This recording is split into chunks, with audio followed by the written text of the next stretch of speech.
आप बुजुर्ग हो गए हैं, आपका पेट बहुत ज़्यादा कमज़ोर हो गया है। जैसे जैसे उम्र बढ़ती जाती है वैसी वैसी पेट के डाइजेशन जो गड़बड़ होता चला जाता है, यानी पेट कमज़ोर होता चला जाता है। लूज मोशन बार बार होने लगता है। आईबीएस की दिक्कत हो जाती है, यानी इन्फ्लेमेटरी बाउल सिंड्रोम, यानी बार बार पेट में दर्द होना, पेट में ऐंठन होना, बदहजमी होना, ये दिक्कतें होने लगती है। आजकल आईबीएस की प्रॉब्लम तो यंग लोगों में भी बहुत ज़्यादा देखी जाती है, क्योंकि उनको भी बार बार पेट में दर्द होना, पेट में ऐंठन होना, बदहजमी बहुत ज़्यादा हो रही है, या फिर लीवर पेशेंट के दिमाग पर असर हो रहा है। तो आज मैं ऐसी टेबलेट के बारे में बताऊंगा जो कि आपकी इन सारी समस्याओं का समाधान करेगा। आपको बार बार लूज मोशन होता है उसको ठीक करेगा। आपके दिमाग पे असर हो रहा है, हानिकारक केमिकल आपके दिमाग में पहुंच गए लीवर की बीमारी की वजह से, तो उसको भी ठीक करने में मदद करेगा। जब ऐसी दिक्कत आती है, जब आप डॉक्टर के पास जाते हैं तो डॉक्टर आपको रिफाकट 550 mg में टेबलेट लिख देता है। लेकिन क्या आप जानते हैं रिफाकट टेबलेट जो कैसे काम करती है, कब लेना चाहिए, कब ये नुकसान कर सकती है? तो आज मैं रिफाकट के बारे में आपको पूरी सच्चाई बताने वाला हूँ। इस वीडियो को लास्ट से देखिए, क्योंकि वीडियो के लास्ट में मैं आपको बताऊंगा कि कितनी डोज में लेना है और कब इस टेबलेट को नहीं लेना है। किस तरह के पेशेंट है, किस तरह की बीमारी है, तो इस टेबलेट को लेंगे तो आपको नुकसान देगा। तो चलेगा इस देरी के शुरू करते हैं वीडियो। रिफाकट 550 mg टेबलेट जो होती है, इसके अंदर रिफाक्सिमिन 550 mg में होता है। ये एक स्पेशल एंटीबायोटिक होती है। रिफाक्सिमिन जो रिफामाइसिन क्लास की दवा होती है। रिफाक्सिमिन टेबलेट जो सीधे पेट में जाके काम करती है,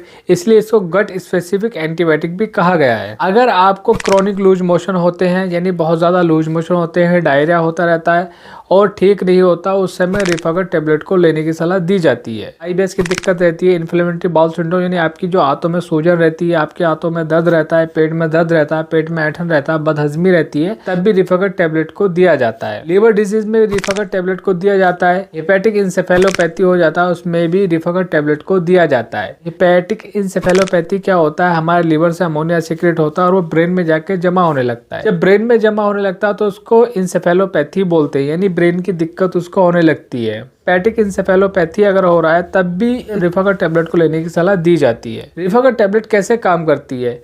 जब आप रिफाकट टेबलेट को खाते हैं तो ये पेट में जाके पेट में जो आपके गट में हार्मफुल बैक्टीरिया होते हैं उनको किल करती है, यानी उनके डीएनए को डैमेज करने लगती है और उनको खत्म करने लगती है। आपके पेट में बहुत ज्यादा गैस बनती है उसको भी ठीक करती है, ब्लोटिंग होती है इसको भी ठीक करती है, बैक्टीरिया इन्फेक्शन अगर आंतों में हो जाता है तो उसको भी ये ठीक करती है। आपके इंटेस्टाइन को, आपकी आंतों को रिलैक्स करती है और आपकी पेट से जुड़ी समस्याएं जो है उनको ठीक करने में ये मदद करती है। अगर आप इस टेबलेट को ले रहे हैं तो आपको कुछ साइड इफेक्ट देखने को मिलेंगे, जैसे गैस बन सकता है, आपको नोजिया हो सकती है, इस टेबलेट को लेने की वजह से हेडेक भी हो सकता है, लेकिन ये साइड इफेक्ट बहुत ही रेयर आते हैं। रिफाकट टेबलेट को आपको कैसे लेना है? अगर आपको आईबीएस की दिक्कत है, इन्फ्लेमेटरी बाउल सिंड्रोम की दिक्कत है, तो 550 mg में सुबह शाम लेना है 14 दिन तक। अगर आपके लीवर में दिक्कत रहती है तो इसको लॉन्ग टर्म तक भी दिया जा सकता है, लेकिन ये देखा जाएगा कि आपको लीवर की कितनी दिक्कत हुई है, कितनी प्रॉब्लम है, यानी आपके हेपेटिक इंसेफेलोपैथी तो नहीं हुआ है, ये आपकी कुछ कंडीशन देखनी पड़ेंगी, तभी आपको लीवर की प्रॉब्लम में दिया जाता है। इस रिफाकट टेबलेट को कब नहीं लेना है? अगर सीवियर लीवर डिजीज है, आपका लीवर फेलियर की कगार पे है, तब भी रिफाकट टेबलेट को नहीं दिया जाता है। आपको अगर दस्त वगैरह हो रहा है, डायरिया हो रहा है, उसमें ब्लड आ रहा है, तब भी रिफाकट टेबलेट को नहीं दिया जाता है। ये कुछ कंडीशन होती है जिसमें रिफाकट टेबलेट को लेंगे तो आपको फायदा देने के बजाय वो नुकसान पहुंचने लगेगा। एक इसमें आता है आपको रिफाकट 550 mg टेबलेट के बारे में। तो आई होप गाइस आपको पूरा समझ में आएगा। समझ प्लीज वीडियो को शेयर करें और चैनल को सब्सक्राइब करें। ऐसी ही बेस्ट वीडियो के साथ मिलेंगे हम